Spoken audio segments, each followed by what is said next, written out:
Experticias.com. Justicia a través de la ciencia. Editorial La Roca.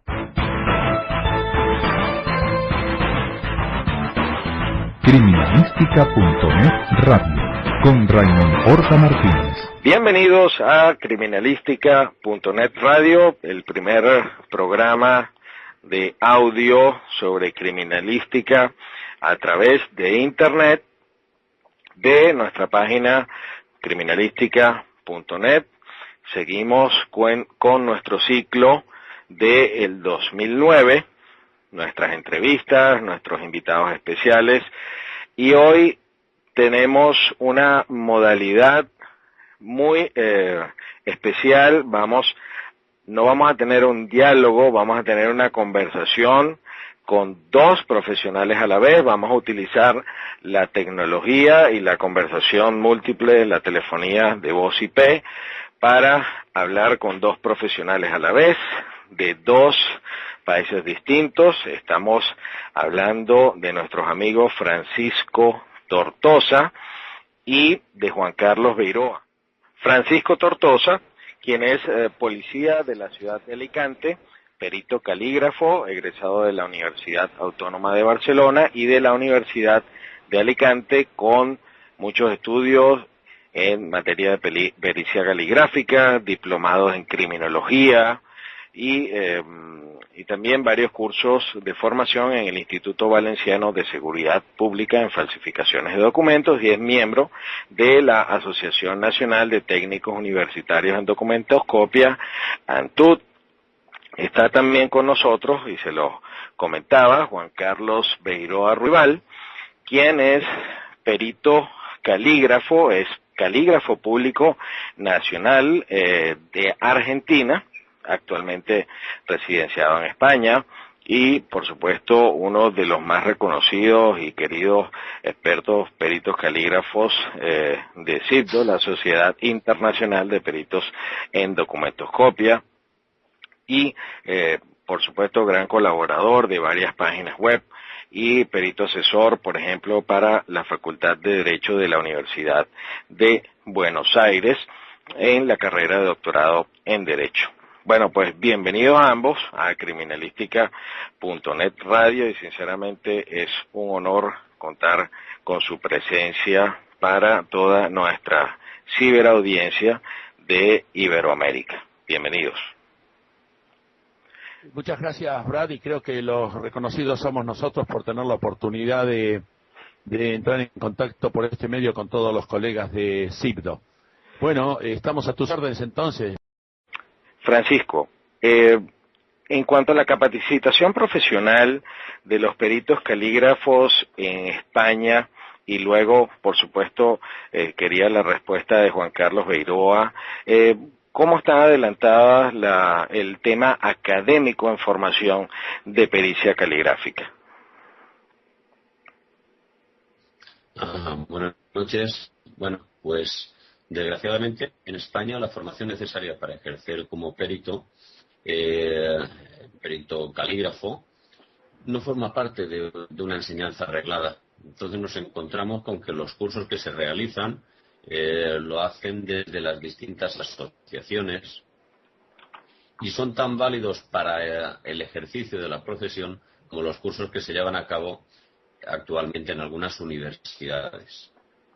Esa es la situación real.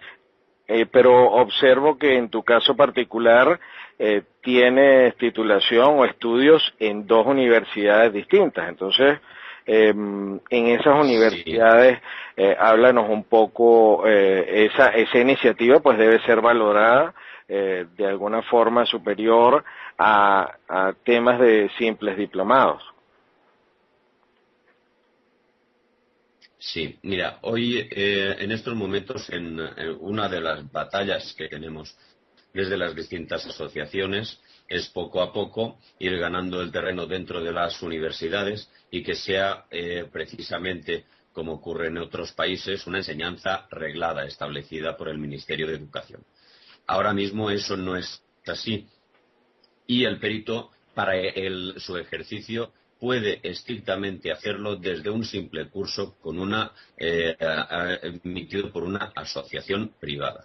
Ahora bien, sí que es cierto que ya vamos ganando ese terreno y sí que es cierto de que al amparo de los estudios de criminología, hasta hace poco diplomatura, ahora ya licenciatura, está desarrollándose la criminalística en distintos ámbitos. Y precisamente la pericia caligráfica es uno de ellos. La pericia caligráfica, el curso que realicé en Alicante, era mucho más de esto. Era un título propio emitido por la propia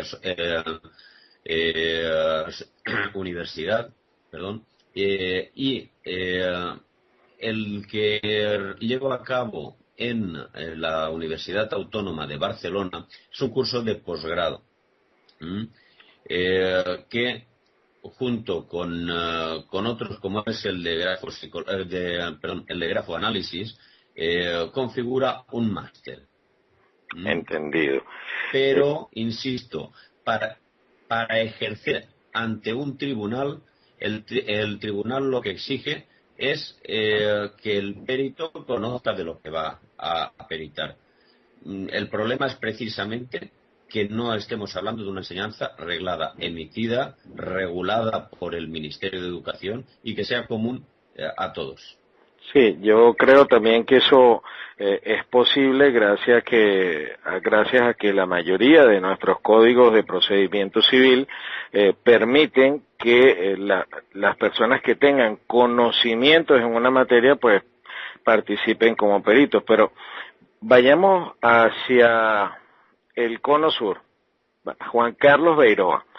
En el caso de Argentina, sabemos que históricamente yo creo que son el único país del mundo hasta ahora que tiene la profesión reglamentada, universitaria, pero allá, antes de que nos deje una explicación en este sentido, también tengo entendido que hay una regulación especial para los peritos de Buenos Aires y una regulación o una regulación distinta para peritos que no son de la capital. Juan Carlos, háblanos de el tema de Argentina con la pericia caligráfica. Bueno, Raymond, buenas tardes para ti, buenas noches para nosotros. En Argentina el título de calígrafo público se obtiene después de haber cursado en una de las universidades autorizadas los 3 o 4 años de carrera, según la intensidad de las clases. Las universidades están distribuidas en diferentes partes del país, como ser la Nacional de Buenos Aires, que es la única que impone un curso de nivelación entre el secundario y la universidad, lo que lleva a la carrera un año más. En tanto en la de El Salvador, o en la de Morón, de la que provengo, la Universidad de Salta, la de la Policía Federal, y perdón si me olvido alguna, la carrera sigue los lineamientos de la Universidad Nacional de Buenos Aires. Los títulos son homologados todos y cada uno ante el Ministerio del Interior. Brevemente, tengo que decir que las fuerzas de seguridad tienen gabinetes periciales como ser la Policía Federal y la Gendarmería Nacional, que es una fuerza para el control de fronteras terrestres, con peritos calígrafos emergentes de las propias universidades o de las referidas anteriormente. Con respecto al tema de la actuación de peritos dentro de la República Argentina, los códigos procesales te diría que son similares, consecuentemente, salvo pequeñas variantes, todos cumplen las mismas características. Alguna variación, algún artículo, algún detalle, pero eminentemente son todos parejos, Raymond. Entendido. Y el tema del ejercicio, el que se gradúa, hay algo que me gustaría aclarar. Los que se reciben de peritos en Buenos Aires pueden trabajar en todo el país, pero tengo entendido que hay una ley que tal vez impediría a los que se gradúen fuera de Buenos Aires ejerzan como peritos en la capital.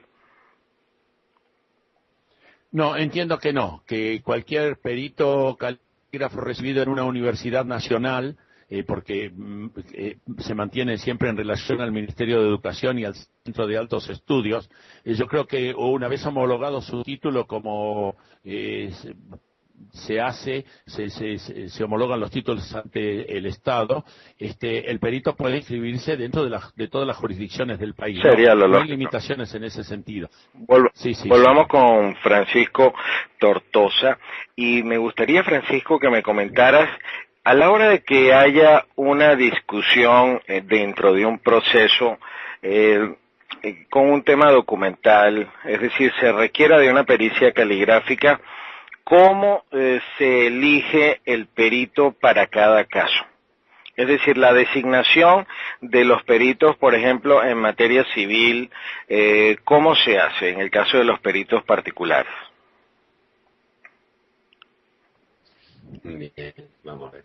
Cuando el perito lo aporta la parte elige libremente entre lo que hay en el mercado. Ahí no hay ningún procedimiento establecido. Simplemente la parte llega con un dictamen que aporta al proceso de su interés. Ahora bien, cuando la designación se lleva desde el propio juzgado, que puede ocurrir o bien a instancias directas del juez, o bien porque ambas partes han aportado dictámenes contradictorios, el juez, el procedimiento que tiene establecido dentro de la Ley de Procedimiento Civil español, está basado en que en el mes de enero de cada año los colegios profesionales aportan unos listados de peritos disponibles que son colegiados o asociados.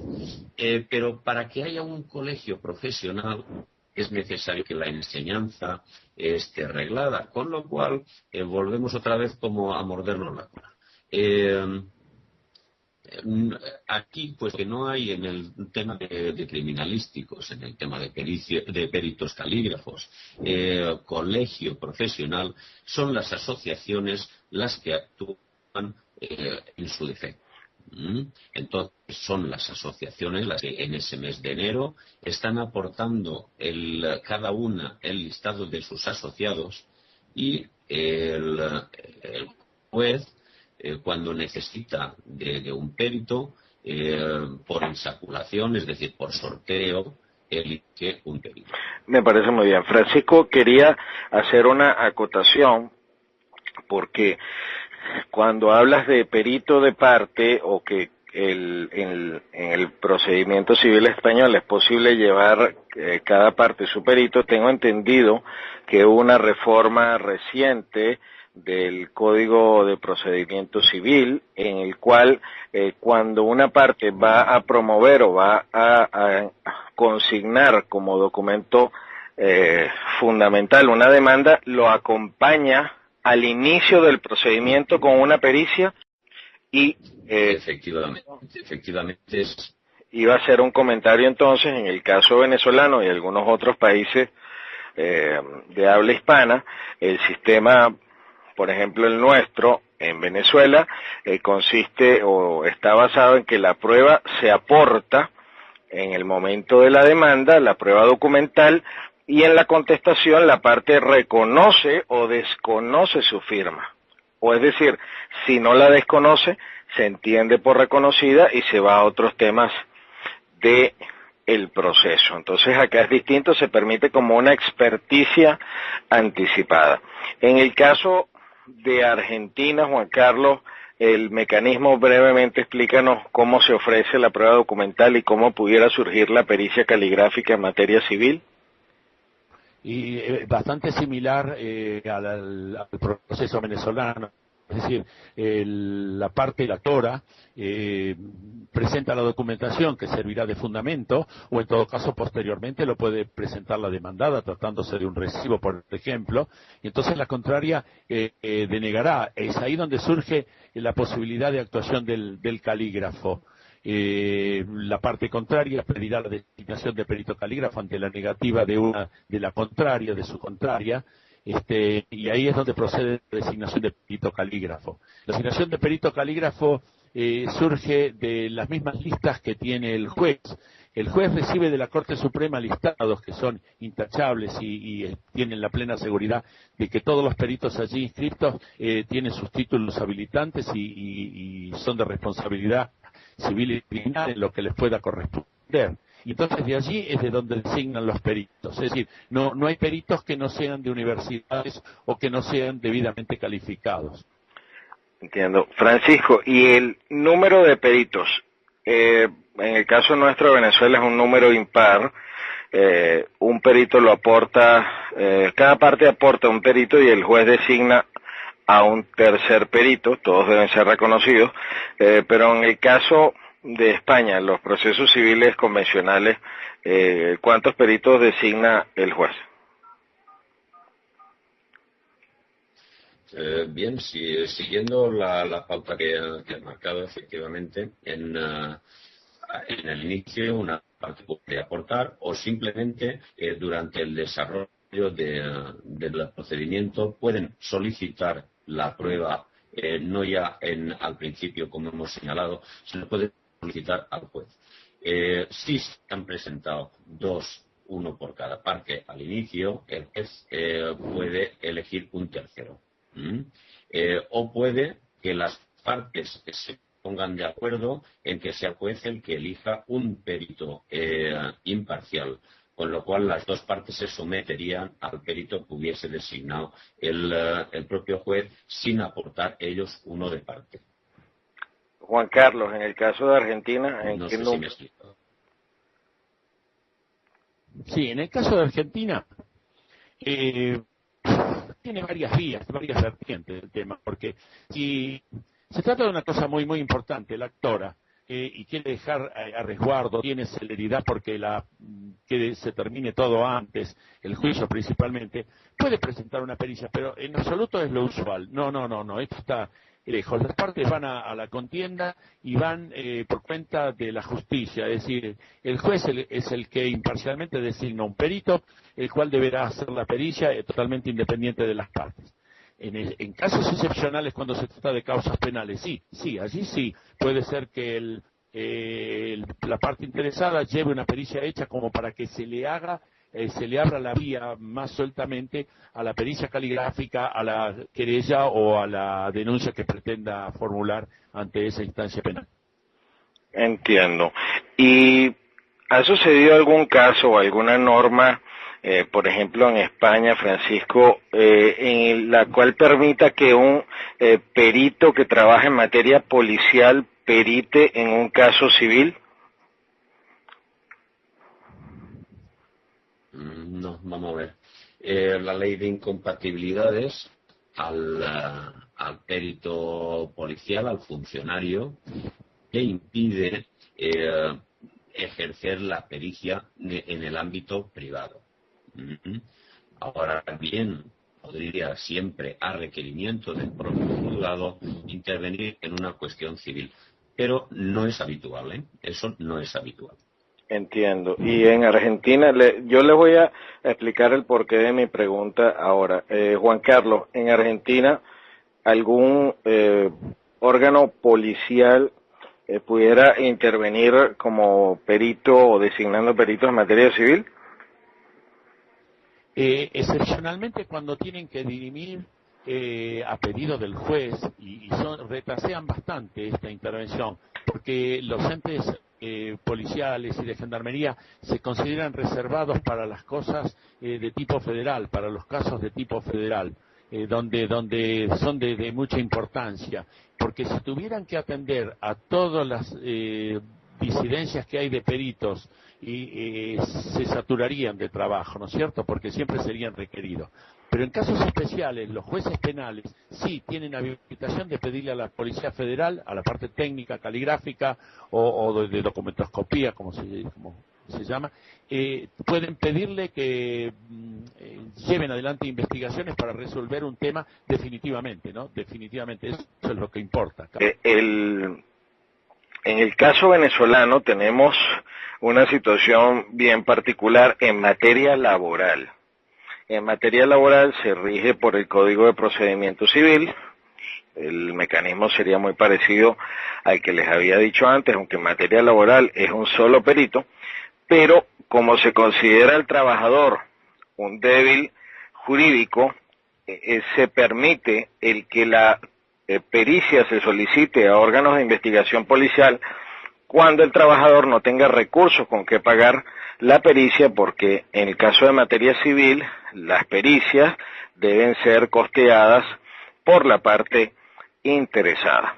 Y a pesar de que hay otras situaciones bien atípicas, les quiero comentar, y yo no sé si ha ocurrido en alguna oportunidad en alguno de vuestros países, el que algún perito civil haya intervenido en el fuero penal. Y esto son cosas curiosas porque hemos tenido algunos casos en nuestro país en los cuales ha habido contradicción entre opiniones de órganos policiales.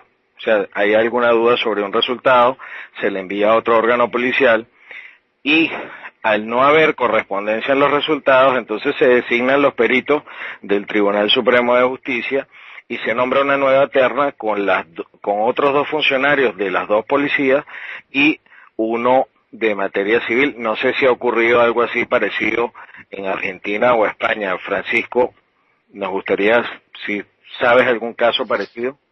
Sí. No es infrecuente que un perito privado actúe en el ámbito penal. Esto ocurre pues porque quizás los cuerpos policiales se encuentran saturados por este tipo de trabajo, y cuando el juez requiere la pericia, el tiempo estimado para poder llevarla a cabo, entre una cuestión de prioridad de servicios, el juez estima que dilata excesivamente el juicio, y entonces recurre para evitar esa dilación en el procedimiento, recurre al perito privado. Juan Carlos, ¿en Argentina has oído algún caso parecido? ¿Alguna situación atípica? ¿Alguna situación? En unas pericias muy importantes que se hicieron sobre la caída del helicóptero del hijo de un presidente, se llamó a intervención a fuerzas de seguridad de diferentes provincias para que emitieran también su opinión sobre el tema, ¿no? Pero es una cosa que no la he conocido muy a fondo, solamente tuve ese conocimiento de una cuestión similar, ¿no? Que fue necesaria la intervención de peritos de otras jurisdicciones, también de fuerzas de seguridad, independientemente de la perito de oficio que trabajó en esa causa, ¿no? Entiendo. Bueno, pasemos a otros temas tal vez que son interesantes para nuestra audiencia, y es el tema, por ejemplo, de los requisitos o la manera de confeccionar pericias en cada país. Existen requisitos legales, existen, por supuesto, aparte del tema científico y el rigor científico. Por ejemplo, Francisco, ¿qué debe llevar una pericia en España para que sea valorada por el juez de la causa, para que no sea rechazada? ¿Qué elementos debe tener? Háblanos de tu experiencia. Mira, precisamente, aunque sea empezar desde un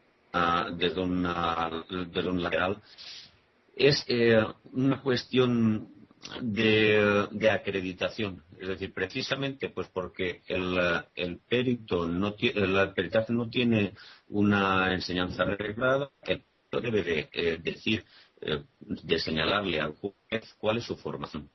Porque tal como hemos comentado antes, estaría capacitado alguien, bueno, en teoría, con un simple curso, ¿qué diré yo?, de 40 horas, a alguien que ha llevado un curso o varios cursos de formación en distintos ámbitos dentro de las universidades.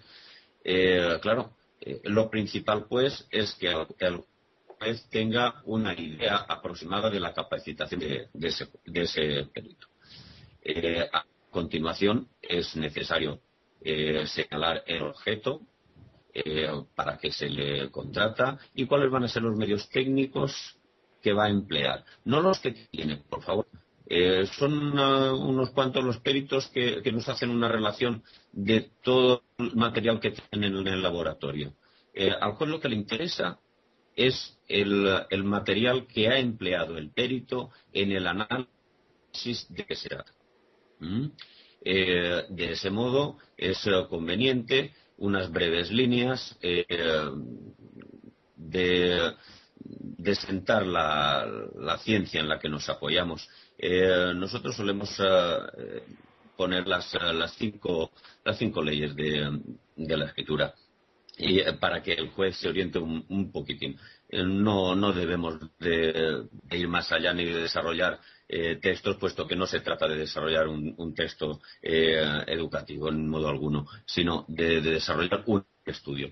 Así pues, con esa base, al juez ya lo que le vamos a intentar es poner el caso en concreto, desde una primera fase descriptiva de todos los rasgos y a continuación la fase de cotejo. Finalmente, con unas conclusiones que son las que van a originar el dictamen concreto. Todo esto intentando que vaya acompañado de un informe fotográfico suficiente. Es decir, no basta con que el perito vea por sí mismo, llegue a sus conclusiones y lo tenga claro él. Se trata de intentar hacer ver lo que ha visto al juez. Siempre que sea posible. Va a haber quizás algunas pruebas en determinadas circunstancias que no sea factible reproducir en el propio dictamen. Pero vaya, no sé si era este tipo de respuesta que pretendías. Exactamente, esa era la respuesta que quería que nos informara. Y una última acotación o una última pregunta relacionada con eso. ¿Acostumbran los peritos a colocar o insertar en sus pericias lo que acá denominamos las planas gráficas demostrativas, fotografías, en los casos de comparaciones de firmas, manuscritos? En España se acostumbra, es algo de las asociaciones, es algo procesal. ¿Se hace o no se hace, Francisco? Ya. No se hace por prescripción legal. Ahora bien, desde las asociaciones lo que se aconseja precisamente en aras a esa claridad, y los jueces lo agradecen, suelen tener en cuenta más esa pericia a la que ellos tienen cierto acceso, porque lo están viendo, se les señala exactamente los rasgos en lo que se está basando el perito, que no una pericia completamente descriptiva con palabras, que no entro en la calidad técnica de fondo, pero que muchas veces resulta auténticamente muy difícil de llevar, de entender para el que es el ego en la materia. Hablo de abogados. Juan Carlos, háblanos del dictamen pericial caligráfico argentino. Te escuchaba lo que le preguntabas a Francisco y entonces, bueno, recordando, estoy en duda si es el 341 o 343 del Código Procesal Civil y Comercial de la Nación. Así se establecen las pautas para la producción y presentación de un informe pericial. Pero es genérico, porque esos puntos son para todos los peritos, no solamente para los calígrafos, para todos los peritos. Los que hacen comercio, los que hacen ingeniería, medicina, todos los peritos tienen como obligación procesal presentar con fundamentos técnicos sus pericias. Es la acotación que hace Paco de reseñar Francisco Tortosa, es el hecho de reseñar. Ellos reseñan cinco leyes de la escritura y nosotros hacíamos un compendio de todo eso, refiriéndolo un poco más dialogado, llamémoslo, un poco más genérico, y entonces después nos introducimos en el cotejo directamente de las firmas, previo un análisis de las características principalmente de la dubitada. ¿Y la fotografía? Del informe, La fotografía, bueno, tú recuerdas, y yo soy del periodo antiguo de la analógica, confeccionábamos, eso es de rigor, porque dice, la ley dice, el código dice cuantos más elementos que contribuyan al esclarecimiento del tema, ¿no es cierto?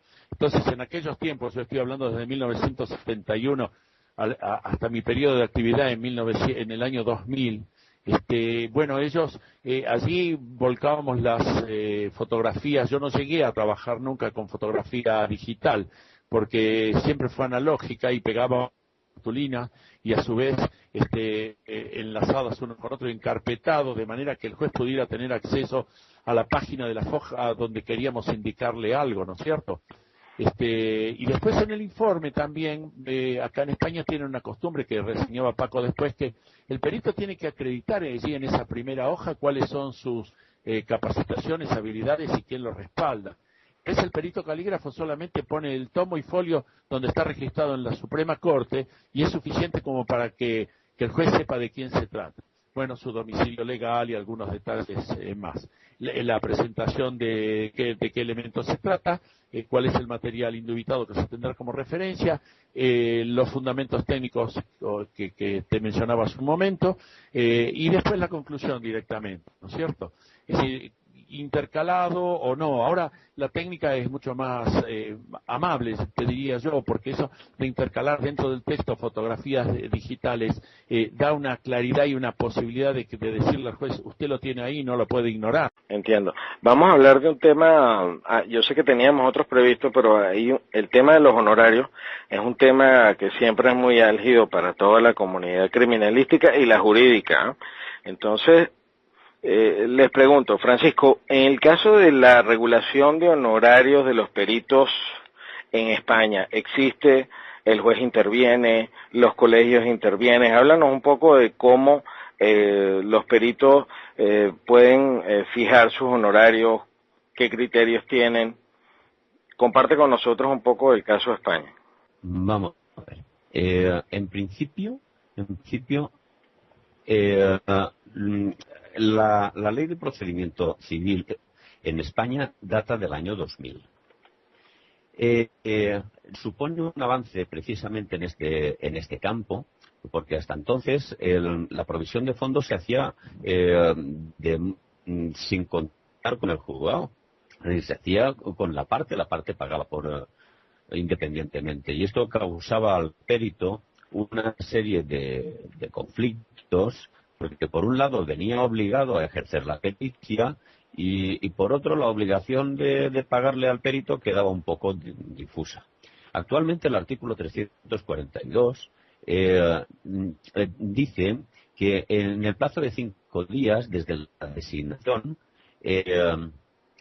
y una vez el perito ha aceptado el caso,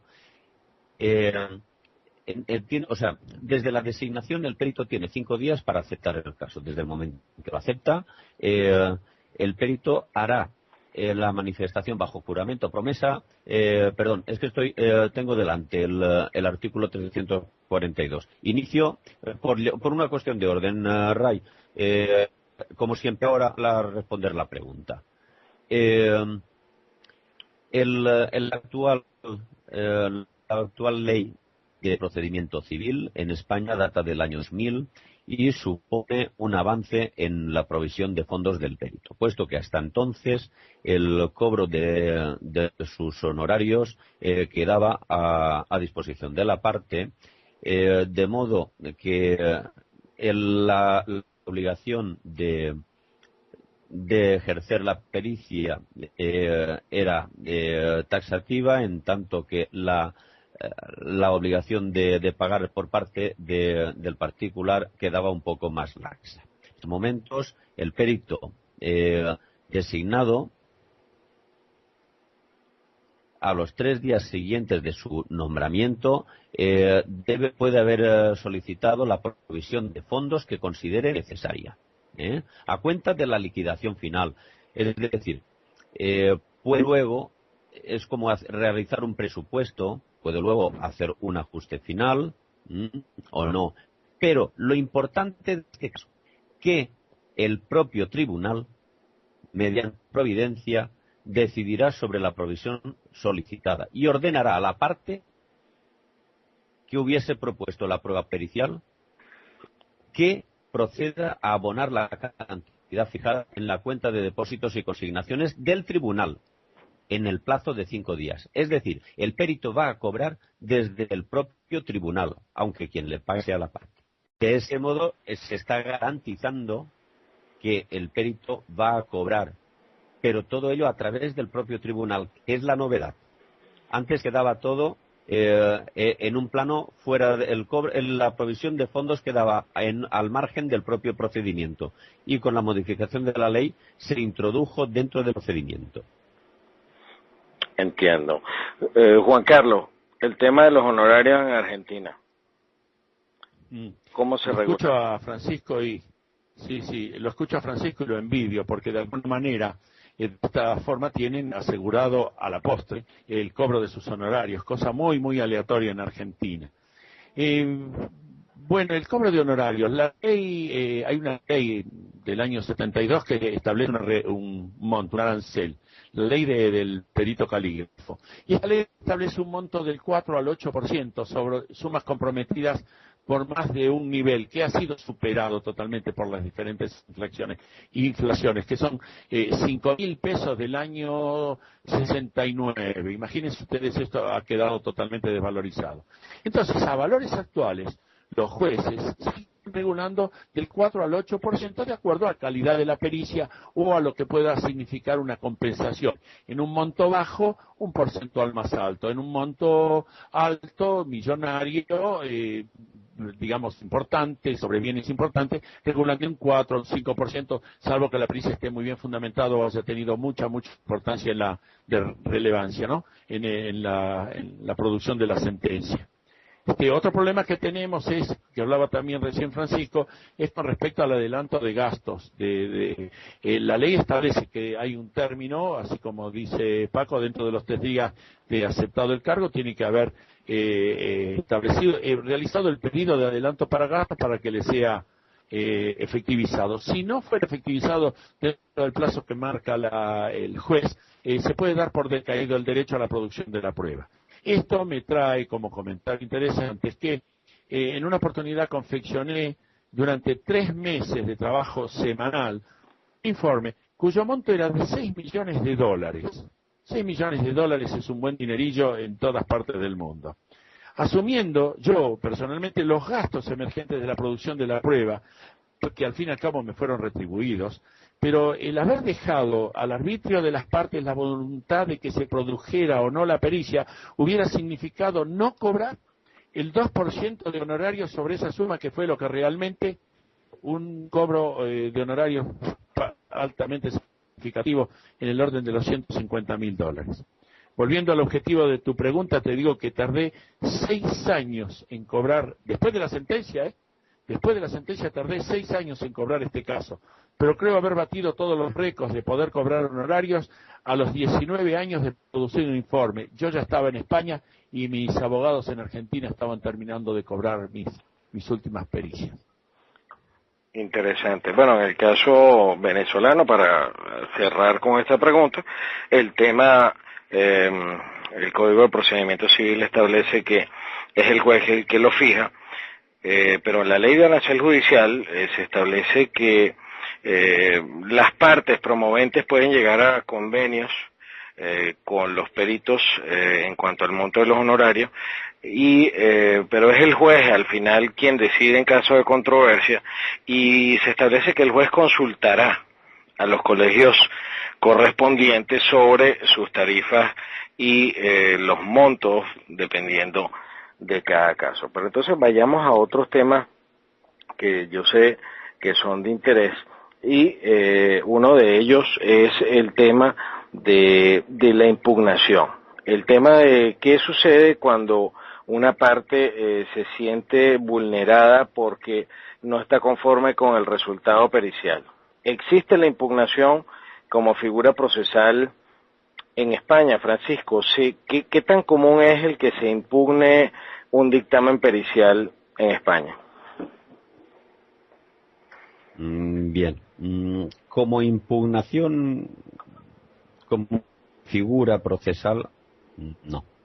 Lo que sí ocurre es que ante el desacuerdo de una de las partes con la prueba emitida por la otra, solicita al juez bien la aportación de un dictamen o bien que sea el propio juzgado quien requiere a un perito para que emita un dictamen, imparcial. Si lo emite la parte, va a ser el dictamen puede tener una visión de análisis más imparcial sobre el caso concreto, o bien puede ir dirigida a valorar el peritaje del primer perito. El juez ya valora el resultado de ese confrontamiento y decidirá sobre aportar el perito del propio juzgado o no. Entiendo. Juan Carlos, Argentina.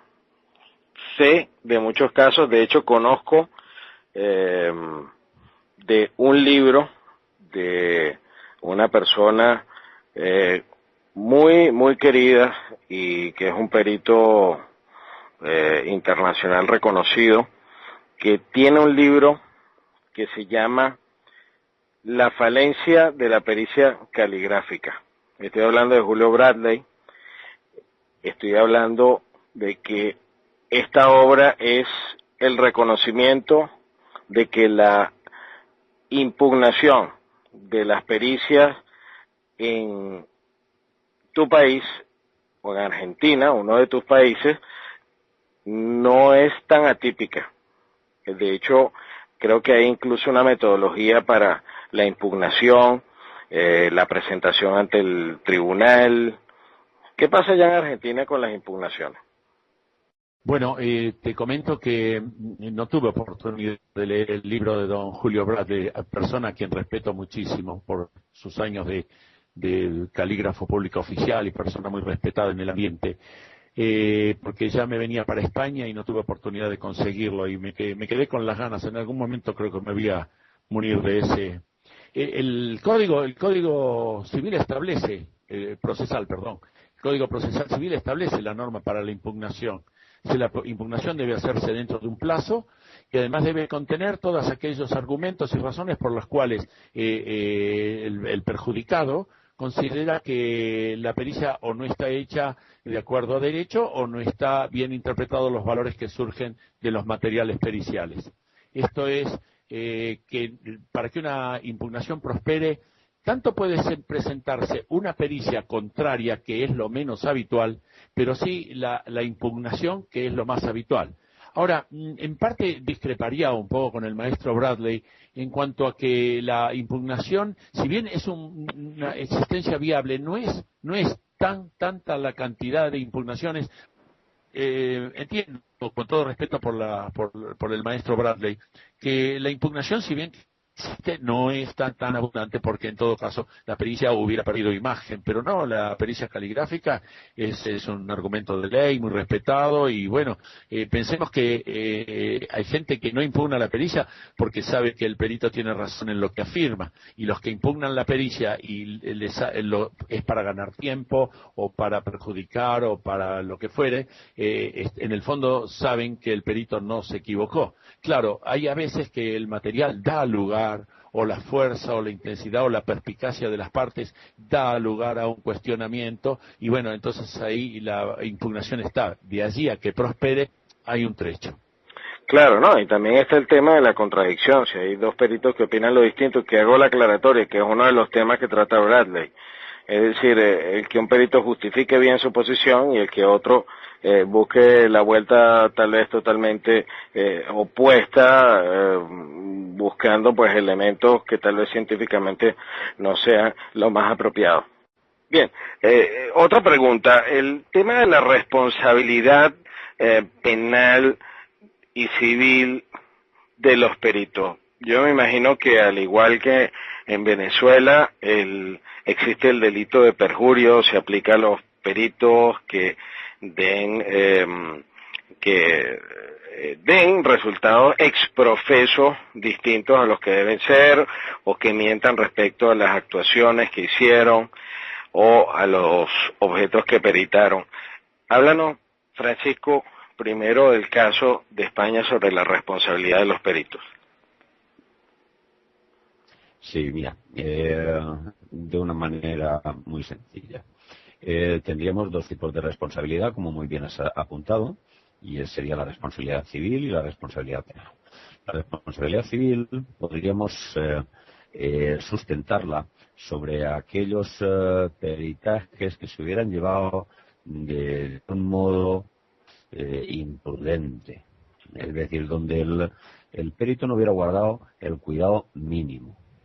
¿Por qué? Pues porque hay que separar entre el error lógico y humano a una dejadez en el ejercicio del trabajo. Y otra cosa distinta sería el dolo, la mala intención cuando ejerzo el peritaje con un ánimo de dañar.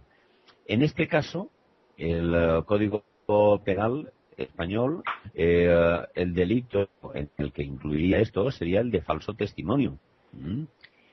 El artículo 458, te leo literalmente, dice que el testigo que faltare a la verdad en su testimonio en causa judicial será castigado con las penas de prisión de 6 meses a 2 años y multa de 3 a 6 meses. Dice, las mismas penas se impondrán si el falso testimonio tuviera lugar ante tribunales internacionales. 459. Las penas de los artículos precedentes se impondrán en su mitad superior a los peritos e intérpretes que faltaren a la verdad maliciosamente en su dictamen o traducción. Insisto, por recortar y no extenderme demasiado, la responsabilidad penal la vamos a encontrar y no nos vamos a poder eximir de ella cuando el peritaje se haya utilizado con un ánimo de dañar a alguien. Y la responsabilidad civil es cuando realmente va algo más allá del simple error y se ve en el perito una deficiencia en el cuidado mínimo que debería prestar en su peritaje. Juan Carlos, háblanos de Argentina. ¿Cómo se regula allí también el tema pericial en ese sentido? Bueno, por supuesto todo termina, empieza y termina en la causa penal, ¿no es cierto?, contra el perito cuando se hubiera acreditado de alguna manera, es decir, que la parte que ha sido perjudicada por el resultado, vaya en demanda, en denuncia penal o en querella contra el perito por haber emitido una opinión desacertada cuando otros 2 o 3 peritos estuvieron de acuerdo que el resultado le era beneficioso. Esto no es habitual que las partes vayan en contra y se supone que no hay mala fe. Conozco el caso de un perito que sí, que hubo una confusión muy grande en Argentina y estuvieron sometidos a cuestionamiento un plazo, pero después se quedaron sin efecto porque se supuso que todo lo que habían señalado era razonable, pero había otros elementos que dijeron que la firma no era en las condiciones que ellos lo. Y también hay un castigo penal, por supuesto el civil sería la ejecución de honorarios o de una indemnización, y desde el punto de vista penal podría ser la suspensión en la matrícula por un tiempo y alguna prisión en suspenso de 3 a 6 años, ¿no? Depende el caso. Ahí mi tema. Una pregunta adicional, porque con todos los temas de con todos estos temas de la crisis y de las migraciones y con estas diferencias de regulación entre los países, por ejemplo, hoy en el caso que México a la hora de un peritaje tal vez se dé preferencia a un perito nacional que a uno extranjero. En España, por ejemplo, Francisco, ¿existe alguna norma que establezca la nacionalidad del perito en los casos de las pericias judiciales? en principio no hay nada que obligue a que el perito sea nacional. Se puede dar perfectamente la circunstancia de alguien que viniera alguien de las fronteras específicamente a efectuar ese trabajo, del mismo modo que vienen personas de otros estados a trabajar en cualquier trabajo, perfectamente pueden ejercer la pericia. Siempre acreditando tal como hemos planteado, y que el juez valore esas acreditaciones. En el caso del argentino, con el bagaje y el soporte de las universidades argentinas, a mí no me cabe duda de que sería aceptado como tal, Entiendo. Y la pregunta es pertinente no solo por el tema de pericia caligráfica, sino que tal vez haya especialistas en alguna materia cuyos estudios no se puedan o no se impartan en un país determinado. Y puedo poner un ejemplo hipotético: un especialista en soldadura a grandes profundidades que necesita alguna preparación especial y necesite dar una opinión en un caso particular, y ese perito no exista, o ese especialista no exista en algún país. Pues no creo que haya impedimento en ese sentido, y entiendo que en Argentina tal vez por el tema de la titulación sí lo puede haber, pero en las profesiones que no haya esos requisitos en las disciplinas criminalísticas, Juan Carlos, ¿qué hay sobre esa materia o qué nos puedes aportar sobre el caso argentino? Y sobre cualquier otra materia que no fuera la documentoscopia o la pericia caligráfica, ya que sí, que pueden haber peritos, por ejemplo, en aviación, con alguna especialización en alguna rama, y en la medida que el juez lo autorice, le va a prestar atención. Ahora, en la pericia caligráfica hay limitaciones porque el mismo código y la misma ley arancelaria establecen que los peritos tendrán que tener cierto nivel de conocimiento que lo habilita para poder ejercer con toda responsabilidad. Ahí está que un perito que salga a la calle, que esté habilitado, puede emitir opinión técnica sobre cualquier tema, y siempre y cuando para saber que lo que dice es aceptable. Normalmente, y como en todas las áreas del conocimiento, los principiantes, los nobles, siempre recurren a los más expertos para poder tener cierta seguridad de que lo que están diciendo no les va a traer un perjuicio, ¿no? Por supuesto.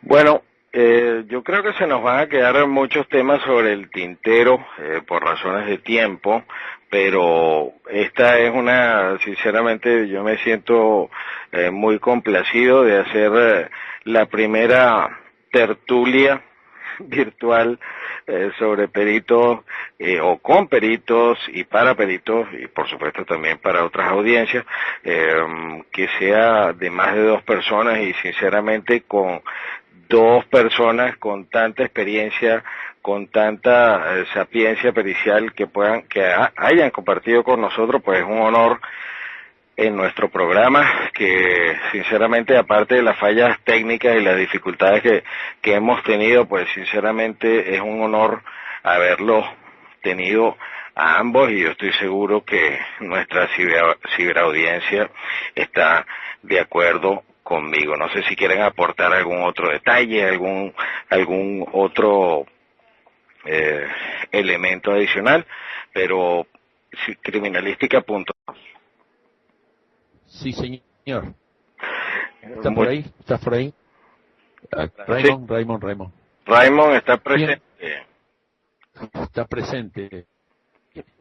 A ver, tú estabas cerrando un poco, y con Paco arreglamos de que él se despide primero y después yo, o yo primero y después él, como quieran.